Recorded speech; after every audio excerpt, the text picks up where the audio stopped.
Vamos orar mais uma vez, pedindo que Deus fale aos nossos corações. Senhor,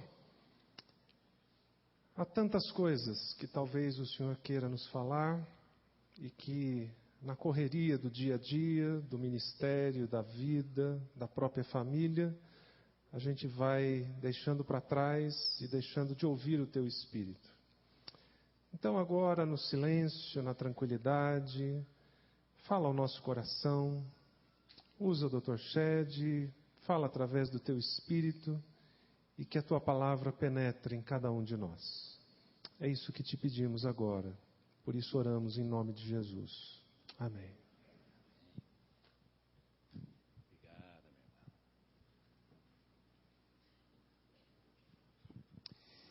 Amados irmãos, esta noite é uma noite muito importante para mim e espero que seja para os irmãos também. Eu quero saudar-lhes todos na graça e paz de nosso amado Senhor Jesus Cristo.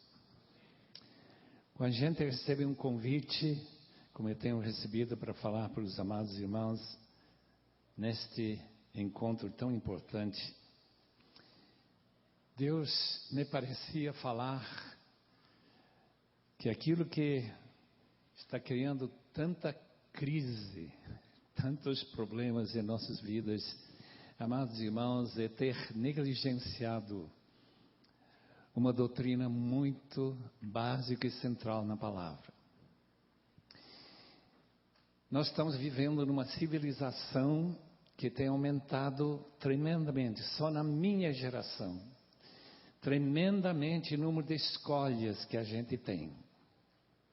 O individualismo dessa civilização ocidental se vê em todo lado. Só entrar num supermercado, a gente vê quantas possibilidades a gente tem. Quantas possibilidades de cursos que se pode fazer. Quanta gente que está competindo através da produção, do capitalismo, de criar novas escolhas. E o avanço neste mundo, então, é simplesmente acrescentar mais escolhas, mais possibilidades. Mas estas escolhas todas, que deveriam trazer-nos felicidade, esta modernização de poder ter nossa própria opinião de como eu posso ficar feliz, tem trazido muita crise na vida. Não é difícil reconhecer que divórcios, separações, conflitos, casos de tribunal são provocados por escolhas que a gente faz.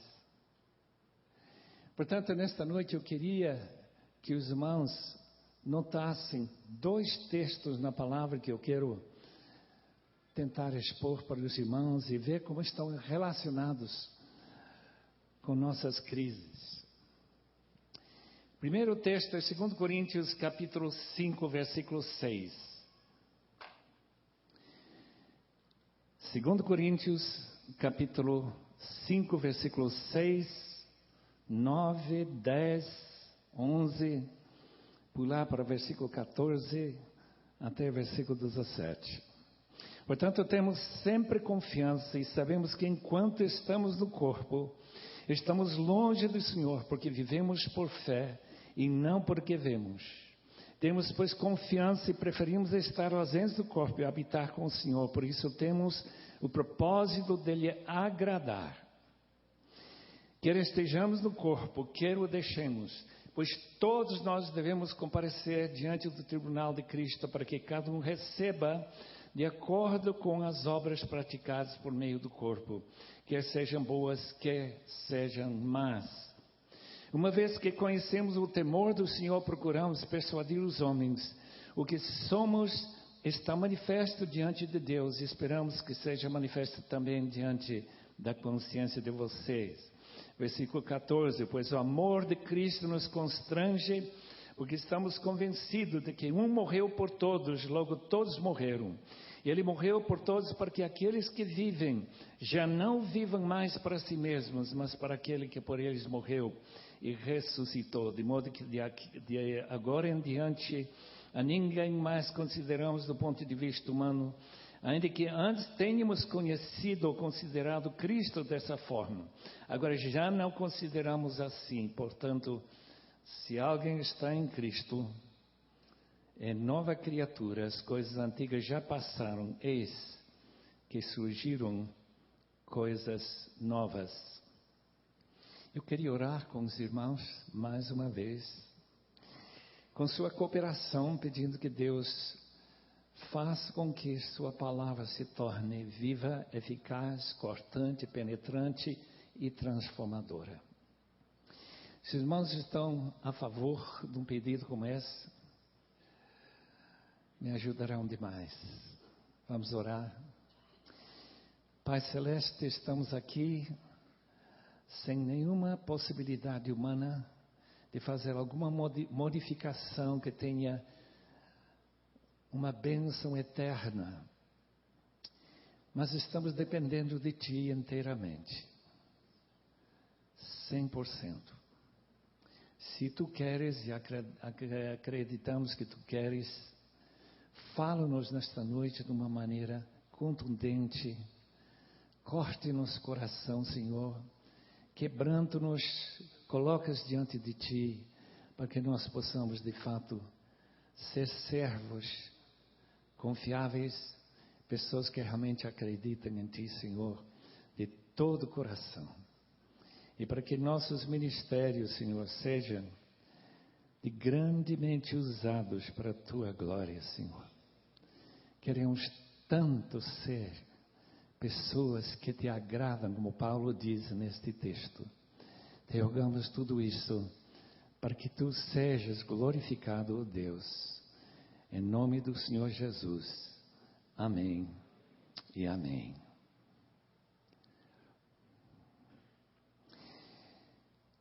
Queridos irmãos, as crises dos nossos dias no ministério e nos casamentos é notório e é muito bem conhecido.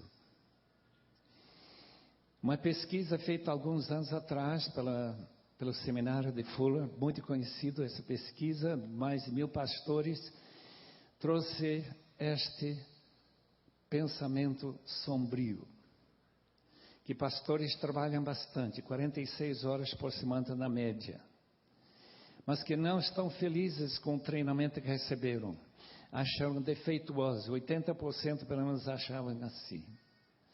Outros, mais ou menos 80%, melhor que 50%, acham que são incapazes de exercer o seu ministério adequadamente. 90% gostariam de ter um treinamento extra, talvez a razão que a CEPAL existe. 70% disseram que não tiveram um amigo chegado e 80% creem que o exercício do ministério tem empobrecido sua vida familiar. Meus irmãos, eu acho quase impossível acreditar nisso. Por quê? Porque Deus me abençoou tanto ser criado numa família ministerial.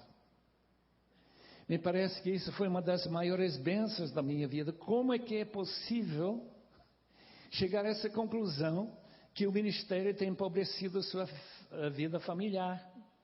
Como se pode acreditar que 37% estiveram envolvidos com uma aventura sexual ilícita, contrária o que Deus quer de todos nós, irmãos, é uma vida que agrada ao Senhor, em todo sentido. Qual seria o problema, meus irmãos? Versículo 17. Todo mundo conhece esse versículo, deve ter pregado talvez 5 vezes nesse versículo 17. Portanto, se alguém está em Cristo, é nova criação, ou criatura, as coisas antigas já passaram, eis que surgiram coisas novas. O que aconteceu para você ser uma nova criação, uma nova criatura. Para nós entendermos isto, temos que voltar para o versículo 14. Versículo 14 diz assim: pois o amor de Cristo nos constrange, porque estamos convencidos, pelo menos alguns de nós estamos convencidos. Se um morreu por todos, então todos morreram. E, versículo 15, e ele morreu por todos, para que aqueles que vivem já não vivam mais para si mesmos. Segredo para vencer todas as crises da sua vida, tanto familiar como sua vida ministerial. E ficar convencido que sua vida agora em Cristo não é uma vida voltada para a razão da existência que o mundo tem, que é servir a si mesmo, fazer suas próprias escolhas para ser feliz. Muito pelo contrário. É uma morte corporativa, uma morte tal como nós já tivemos em Adão, que nos trouxe a desgraça desse egoísmo, que cria rachaduras em casamentos, que apaga o amor que a gente prometeu dar para aquela esposa para toda a vida. Temos que morrer em Cristo. Temos que falecer em Cristo e ressuscitar em Cristo, para que encontremos a felicidade que o Criador teve em mente quando Ele mandou seu Filho para morrer e cancelar os efeitos de nossa morte em Adão. A pergunta que temos que fazer para nós mesmos é: como que eu entrei na porta chamado o Evangelho? Como que eu entrei para ficar em Cristo? Que tipo de experiência foi essa? Para Paulo, foi uma experiência tão radical que ele disse que é igual a ter morrido e acordado após a morte ainda na terra.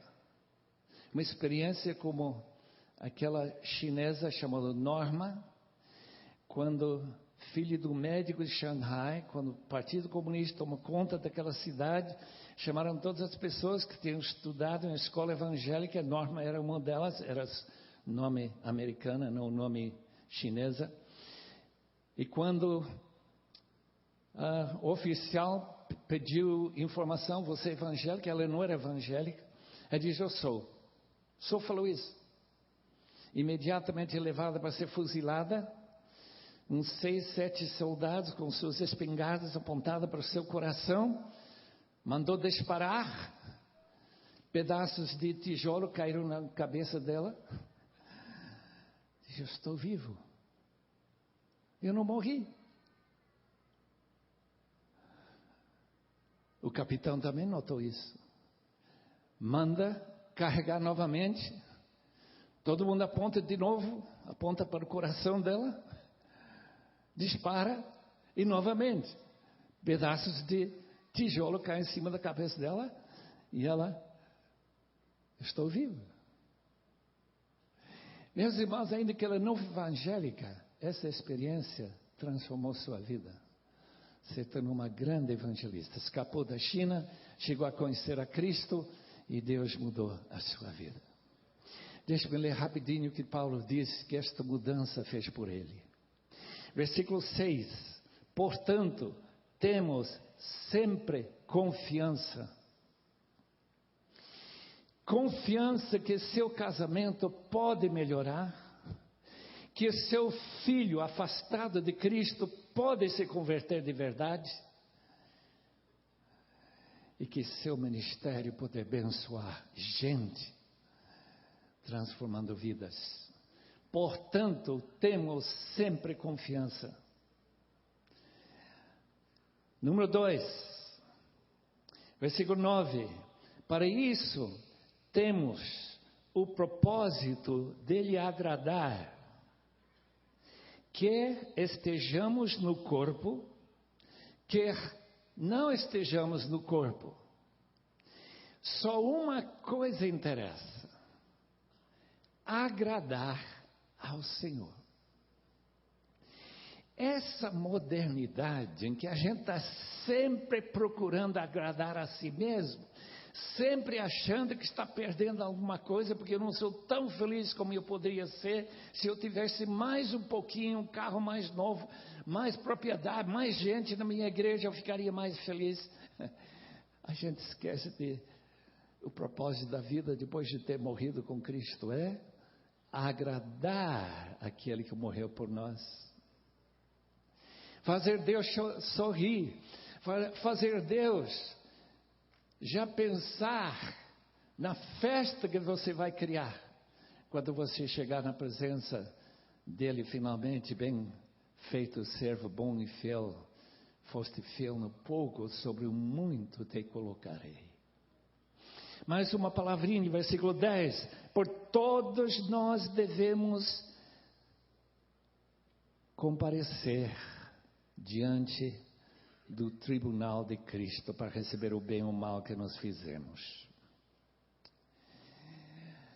Quem morre, ou quem já teve a experiência que Paulo teve de subir para a presença do Senhor no paraíso, volta para a terra novamente, sabe que a coisa mais tremenda que você vai passar no futuro é esse dia em que nós vamos prestar contas diante do Senhor.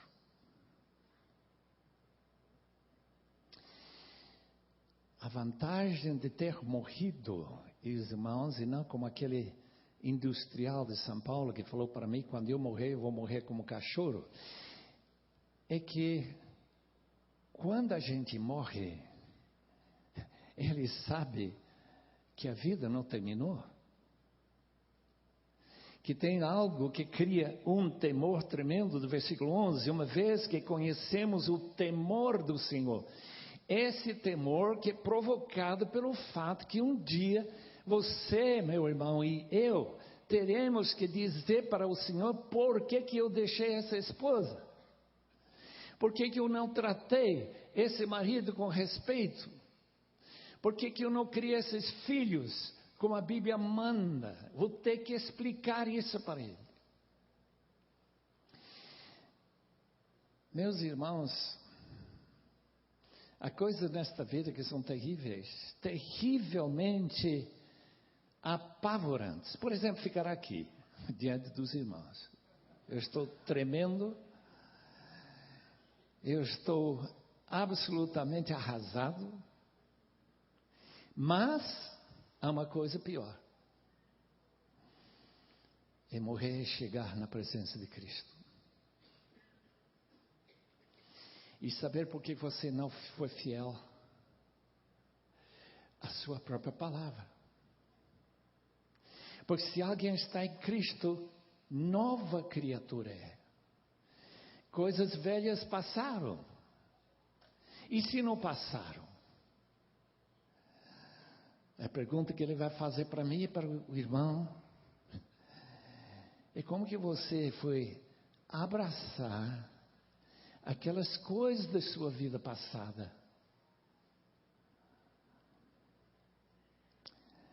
O texto diz, no versículo 14, de uma maneira tão simples: se um morreu, todos morreram. E se nós morremos, o amor de Cristo nos constrange, nos coloca numa camisa de força, de maneira que nós não temos escolhas mais, a não ser a escolha que o amor pelo Senhor coloca em cima de nós. Essa é a única escolha que a gente tem. E maravilhas, é a melhor escolha para produzir felicidade. Porque o fruto do Espírito é amor do Senhor derramado no seu coração, alegria e paz. Vira uns 25 páginas para Colossenses. Colossenses também enfatiza a realidade desta vida que terminou num instante que você foi justificado e um instante depois você ressuscitou para novidade de vida. E Colossenses diz em capítulo 3, versículo 1, portanto, se vocês ressuscitaram com Cristo, procurem as coisas de cima. Em versículo 5, ele vai comentar esse versículo 17 de 2 Coríntios 5. Coisas velhas passaram, eis que surgiram coisas novas. Se na vida do crente que aceitou Jesus, que recebeu o Espírito Santo na sua vida, deixe-me perguntar, que coisas velhas desapareceram? Colossenses coloca para nós aquelas coisas que com certeza deveriam ter desaparecido. Primeiro, façam morrer tudo que pertence à natureza terrena de vocês: imoralidade, porneia, imoralidade sexual, impureza, queridos irmãos, aquilo que não tem lugar na vida cristã. Práticas, ideias, pensamentos impuros, muito relacionado nesse mesmo texto, paixão, desejos maus, ganância, paixão lasciva. Isto é, coisas como pornografia. Nesses dias estamos conhecendo um caso, meus irmãos, tão tremendo, de uma pessoa que amava o Senhor, que vivia pelo Senhor, mas ficou pela internet procurando uma delícia chamada lascívia. E com isso ficou se afastando de sua esposa, finalmente deixou ela, casou com outra, continua com este terrível vício chamado de pornografia. As coisas passaram ou não passaram? Nós morremos ou não morremos? Os irmãos podem imaginar o internet no céu e alguém ficando horas procurando mulheres nuas? Eu não. Eu acho inconcebível isto. E o que Paulo está dizendo, se vocês morreram e ressuscitaram com Cristo, como explicar imoralidade, impureza, adultério? Como se pode imaginar isso? Ou a gente não morreu. Nesse caso, você ainda está na velha vida. O velho homem continua dominando. E suas escolhas são as escolhas que todo mundano tem. Motel, revistas, programas marcados X. Meus irmãos, o texto bíblico chama nossa atenção que a vida nova em Cristo, esta vida da nova criação, é tão radical diferente da vida em Adão, como a vida de Adão mudou na hora que ele provou daquela fruta do conhecimento do bem e do mal. Mudou todos os seus valores, mudou todos os seus desejos, mudou todos os seus prazeres. A palavra de Deus coloca aqui: por causa dessas coisas vem a ira de Deus e não a bênção de Deus. Já sabemos como vamos passar no tribunal de Cristo, tribunal de Deus, quando tentamos explicar uma vida, o que ele chama de ganância, desejos maus, idolatria. Colossenses 3, versículo 6, e por causa dessas coisas que vem a ira de Deus sobre os que vivem na desobediência, as quais vocês praticaram na sua vida passada. Outras coisas que têm que ser abandonadas, se realmente morremos com Cristo.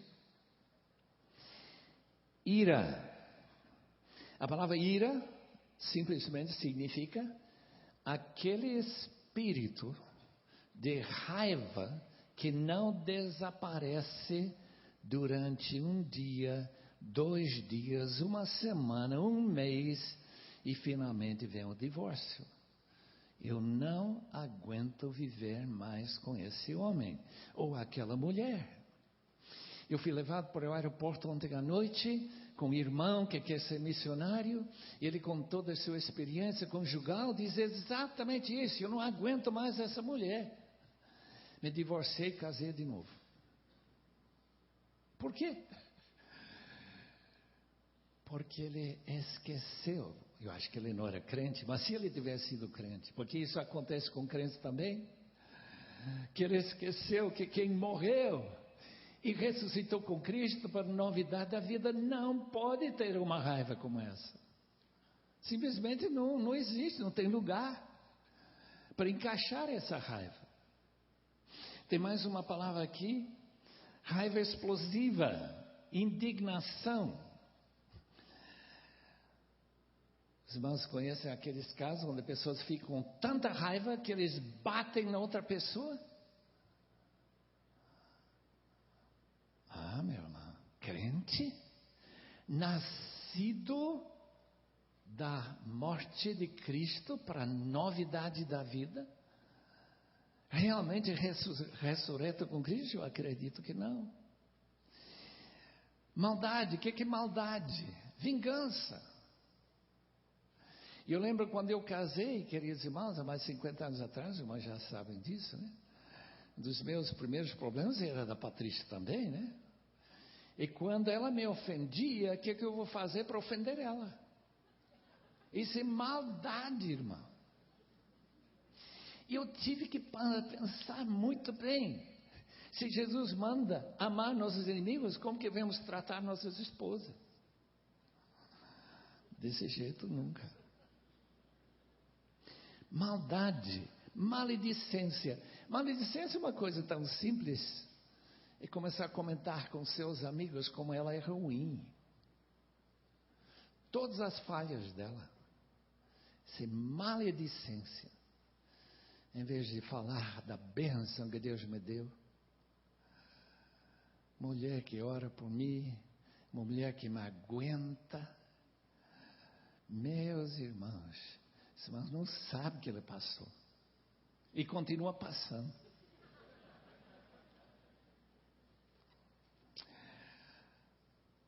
Linguagem indecente. Linguagem de desrespeito. Linguagem que diminui pessoas que ressurgiram com Cristo. Isso é incrível. Falar mal de um irmão que Cristo deu sua preciosa vida para salvar. Paulo quer que a gente saiba que a morte de Cristo significa algo real. na vida das pessoas que morreram com Ele e que estão em Ele. Não mintam uns para os outros. Um dos grandes problemas dos casamentos e famílias é mentira. Mas mentindo para os seus filhos, marido mentindo para a mulher, às vezes mulher mente também. Não mintam uns para os outros. Vistos que vocês já se despiram do velho homem. Quando que despimos do velho homem adâmico? Quando morremos com Cristo.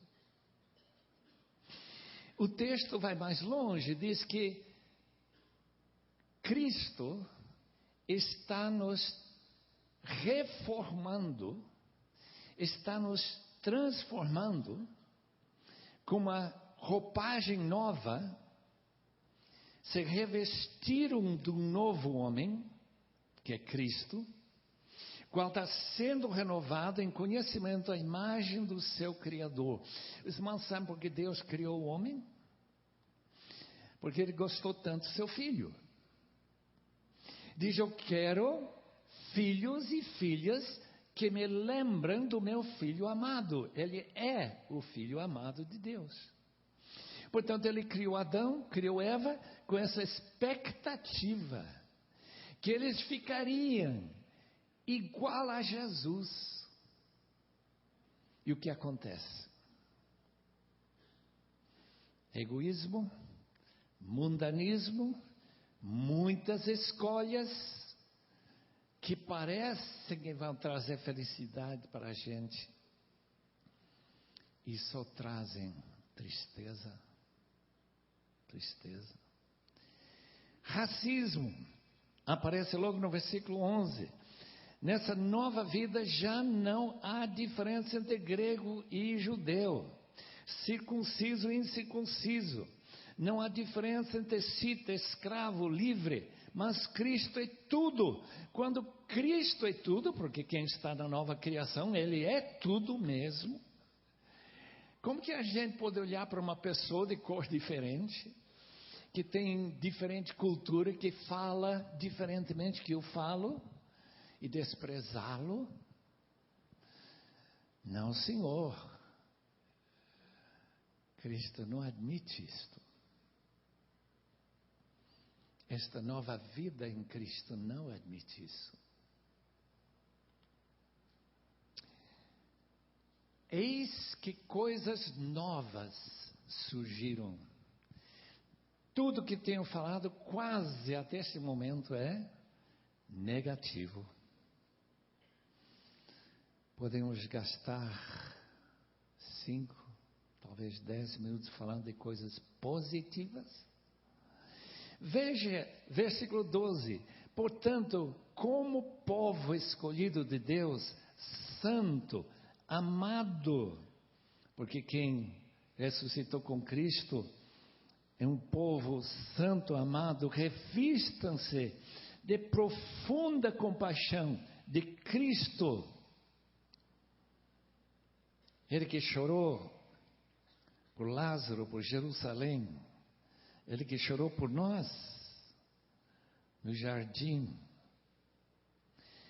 Coloquem, revistam-se de profunda compaixão, bondade, humildade, mansidão, paciência, qualidades, queridos irmãos, que nós encontramos exatamente no fruto do Espírito. Por que Deus nos deu o Espírito, se não foi para fazer com que nossa vida nova em Cristo seja realmente uma vida bondosa? Uma vida que quer o bem para essas pessoas, especialmente mais chegadas, e pelas quais eu tenho uma responsabilidade tão grande.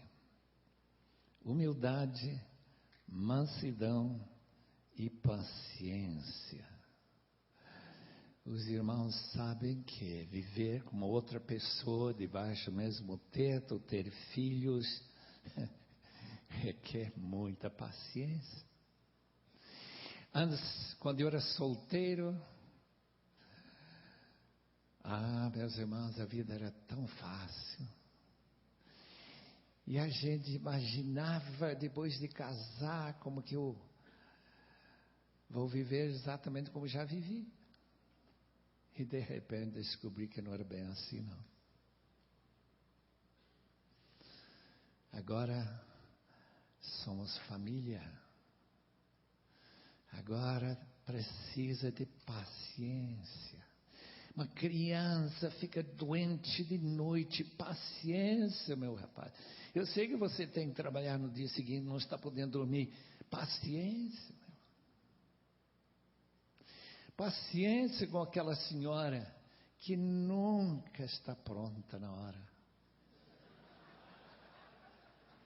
Meus irmãos, não é meu caso, não. Eu estou falando dos outros. O que é que a Bíblia diz? Na vida do ressurreto, eternidade.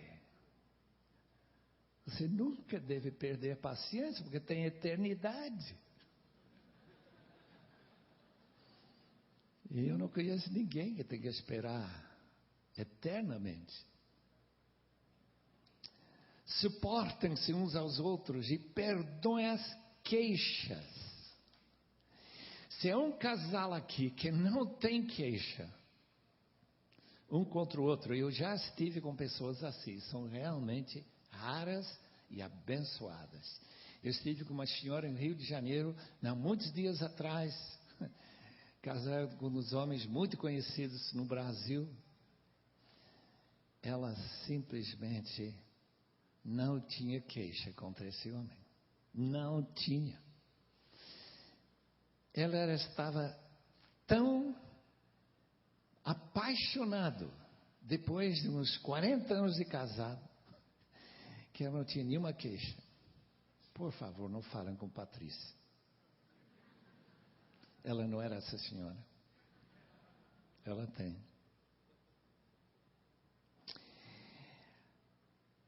Perdoem. Larry Coy, quando ele veio para aqui, para Águas de Lindóia, para falar para nós, 71, se não me engano, ele disse uma coisa que eu não esqueço. Por que Jesus mandou perdoar 490 vezes? Porque ele está pensando no casamento. Isso mesmo. Não há mais ninguém que você vai ter que perdoar tantas vezes como seu marido ou sua mulher. Por quê? Porque vivem juntos. E só viver juntos é pisar no dedão do outro de vez em quando. De vez em quando. Uma das bênçãos de ficar casado há 50 anos, irmãos, a gente toma mais cuidado onde vai pisar. Perdoem as queixas que tiveram uns contra os outros. Perdoem como o Senhor lhes perdoa. Ele não perdoou 490 vezes? Você, meu irmão? Ele me perdoa todo dia. Eu já vivi muito mais de 490 dias. Então, como Ele me perdoou, eu tenho que perdoar. Ela tem que perdoar. E nós temos que viver sempre aprendendo a perdoar de verdade. Não aquele tipo de perdão que os irmãos sabem que não vale muito, não. Acima de tudo, revestem-se do amor. Amor agape, não amor eros. Eros é o amor que só fala de necessidade. Se você não casar comigo, eu vou morrer. Não quero que você morra, não vou casar. Amor não é para eu ser feliz, é para você ser feliz, minha querida. Esse é o amor que Jesus derrama no seu coração. Amem uns aos outros como Cristo nos amou. Sempre esse amor de sacrifício, de se dar para outra pessoa. Esse amor que a gente não pode aprender. Tem que morrer mesmo e ressuscitar para ganhar esse amor. Que a paz de Cristo seja o juiz. Em outras palavras, você não escolha mais o que você acha que está certo, mas você deixa que a paz de Cristo seja o árbitro, o juiz que vai dizer o que está bem, o que está mal, para que você possa viver em a mais perfeita harmonia com sua família, com sua igreja. E mais uma coisa, a palavra de Cristo ricamente habitando suas vidas. Versículo 16. Habite ricamente em vocês a palavra de Cristo, ensinem, aconselhem-se uns aos outros com toda a sabedoria, cantem salmos, hinos, cânticos espirituais com gratidão ao Senhor em todo o coração.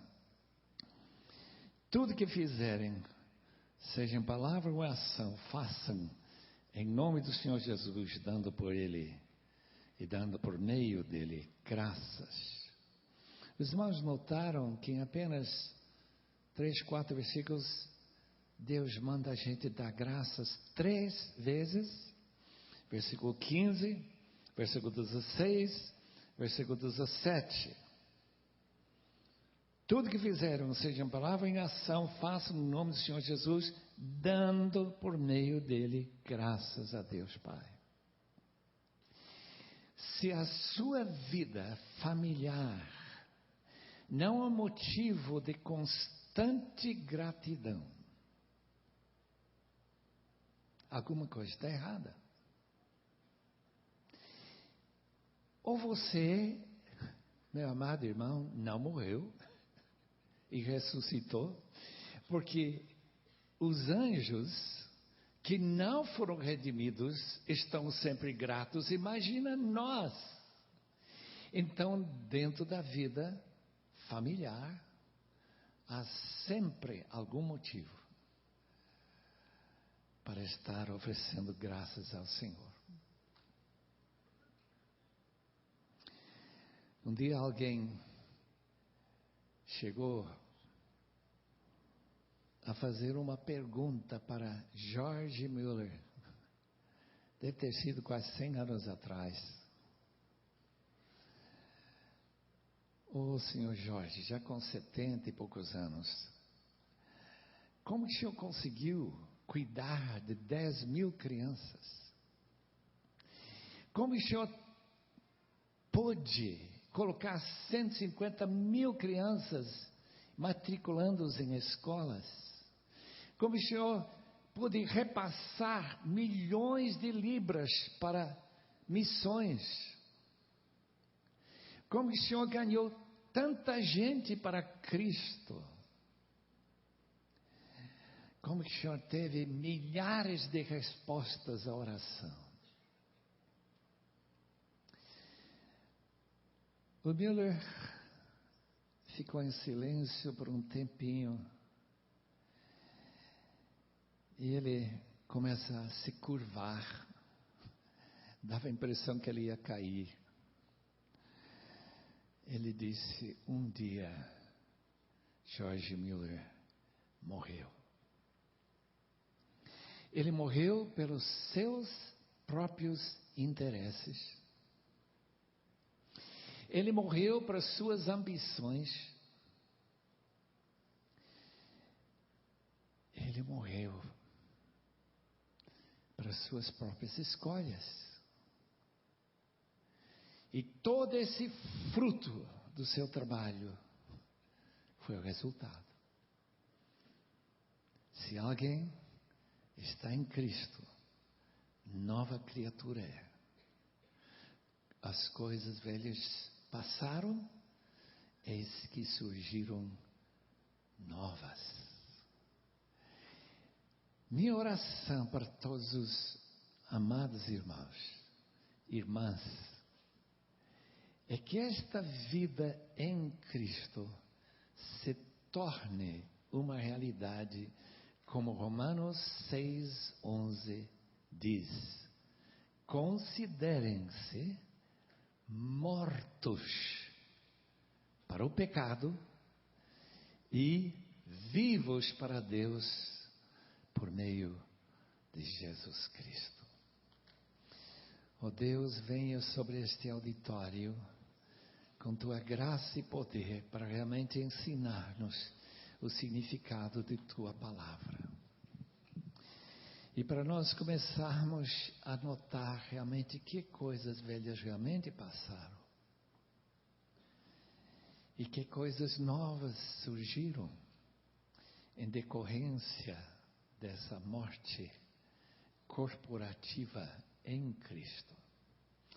Oh Deus, tenha misericórdia de nós. Sara, não somente a terra, sara nossas famílias, nossos relacionamentos. Sara nossos modos de viver. Sara-nos com essas qualidades que nós vemos em Colossenses. Para que tu sejas, Senhor, na realidade, não apenas em nome só. Muito obrigado, Senhor, pela tua palavra. Abençoe-nos em nome de Jesus. Amém, Senhor.